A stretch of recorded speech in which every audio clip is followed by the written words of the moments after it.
So now we've made inventory of where we are exactly. And the next stage is love. To learn to love that.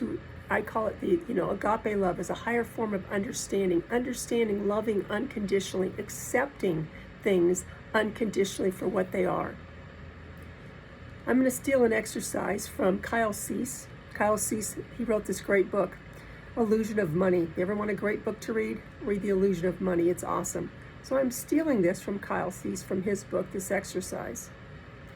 So get out your journal again, and let's go by those areas, and we're going to learn to love each area of our life.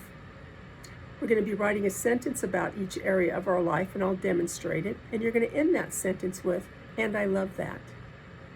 Because love and fear cannot exist at the same time.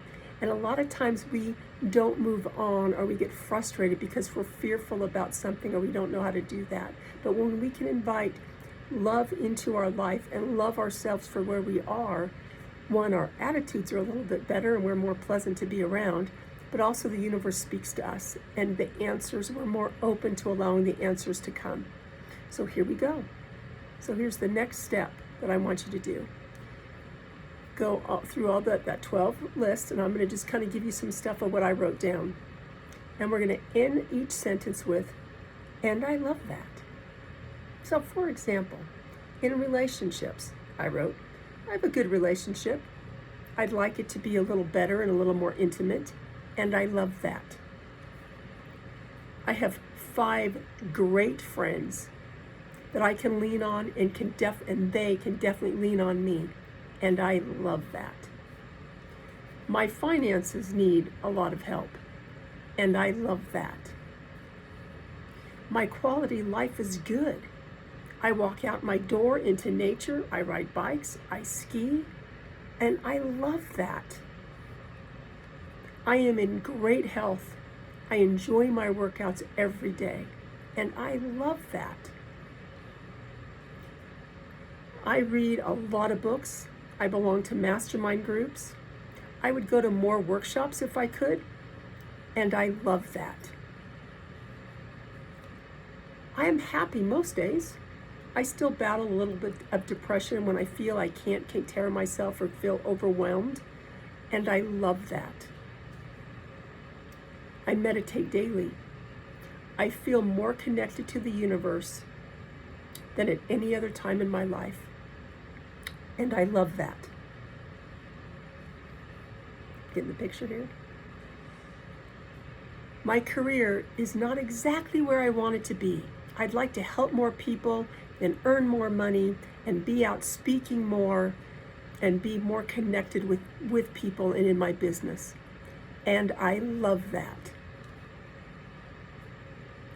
I am learning to be unfuckwithable, and I love that. My relationship with my children is not exactly where I want to be.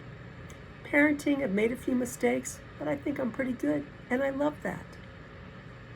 My vision for my life is still not completely clear, but I work on it all the time, and I love that.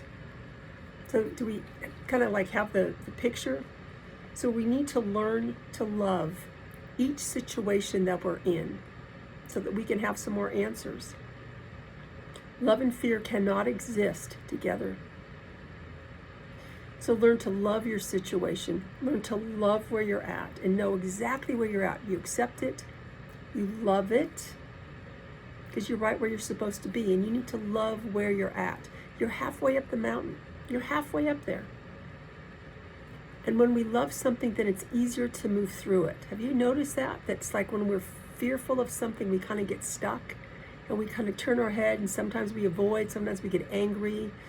We just don't go there. But when we can love something, accept it and love it, we kind of move through things better and easier. We process things.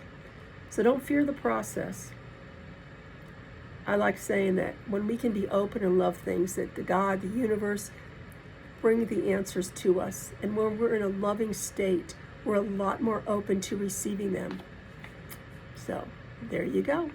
That's your next step.